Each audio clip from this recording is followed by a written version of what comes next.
నమస్కారం. నేను మీ సంకా హరీష్. నేను ఒక న్యాయవాదిని. ఆర్ఎంకే టీవీ ప్రేక్షకులకు సంక్రాంతి శుభాకాంక్షలు తెలుపుతున్నాను. సంక్రాంతి అంటేనే రైతుల పండగ. మనకు అన్నం పెట్టే అన్నదాత ఈ నిజమైన యజమాని. మనం ఈరోజు సంతోషంగా పండగ జరుపుకుంటున్నామంటే దానికి కారణం రైతు కష్టం. బయట ఏ వస్తువు కన్నా దానికి ఒక ధర ఉంటుంది, కానీ పగలు రాత్రి కష్టపడే రైతుకు మాత్రం ఏ ధర లభించడం లేదు. తను కోరుకున్న ధర లభించడం లేదు. వర్షాలు లేక ఒకసారి పండిన పంటకు ధర రాక మరోసారి రైతులు తీవ్ర ఇబ్బందులు పడుతున్నారు.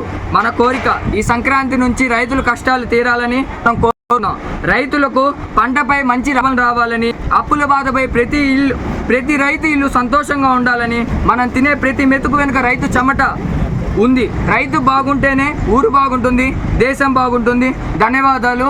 చారుగొండ్ల కొండ గారికి ఈ అవకాశం ఇచ్చినందుకు ధన్యవాదాలు తెలుపుతున్నాను.